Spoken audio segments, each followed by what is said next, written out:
Ebola. What is Ebola? Ebola causes severe bleeding, organ failure, and sometimes death.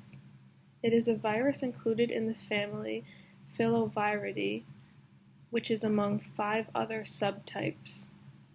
It is exceptional at replicating in many different cells. Ebola is a hemorrhagic fever, which means to have a loss of blood from damaged blood vessels. So a virus inside of this family would mean that it affects many organs, damages blood vessels, and affects the body's ability to regulate itself. Ebola also has an average case fatality rate of 50%, but it ranges from 25 to 90. Ebola was first identified in 1976 during a simultaneous outbreak that occurred in South Sudan and the Democratic Republic of the Congo.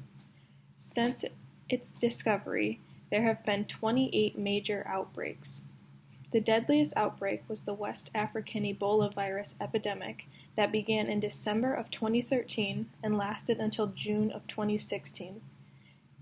This outbreak infected 28,616 people and killed 11,310 of those. This one also affected the most amount of countries, including ones in Europe and North America. The symptoms can be broken up into different body systems. First being nonspecific, which includes pyrexia, rigor, and malaise. Then gastrointestinal, which has nausea, emesis, abdominal pain, diarrhea, and hiccups. The dermatological system has a diffuse, non-pruriens erythematous maculopapular rash. The musculoskeletal system includes myalgia. Hematological system has bleeding from the eyes, ears, nose, and venipuncture sites, unexplained bruising, and hematochezia. The neurological system has cephalalgia, altered consciousness levels, nuchal rigidity, and seizures.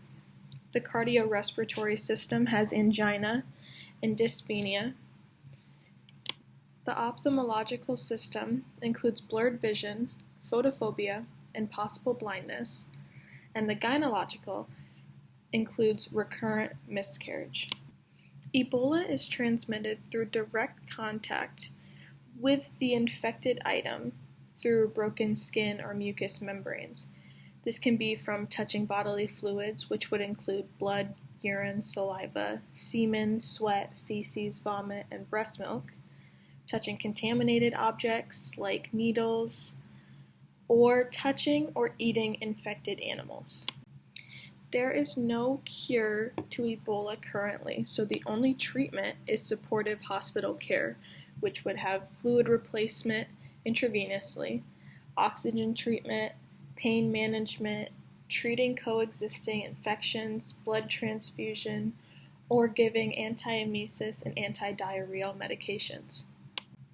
Diagnosing Ebola is relatively simple. It would occur about 3 days after the first symptoms pop up because that is when the virus is abundant enough to detect in the blood. It would be a polymerase chain reaction test, which is the best for this because it can detect at low levels. There are 2 other serological assays, which are indirect fluorescent antibody detection test and an enzyme-linked immunosorbent assay. Some containment and preventative measures include contact tracing, which is tracing everyone an infected person has come into contact with while they were contagious to hopefully stop or slow the spread. Community surveillance, which is collecting and interpreting health data, staying caught up on cases, and reporting those. Educational campaigns, which in this case were catered to specific regions and specific cultural practices. Travel restrictions, quarantines, especially for traveling nurses. Health checkpoints on roadways, which would check temperature.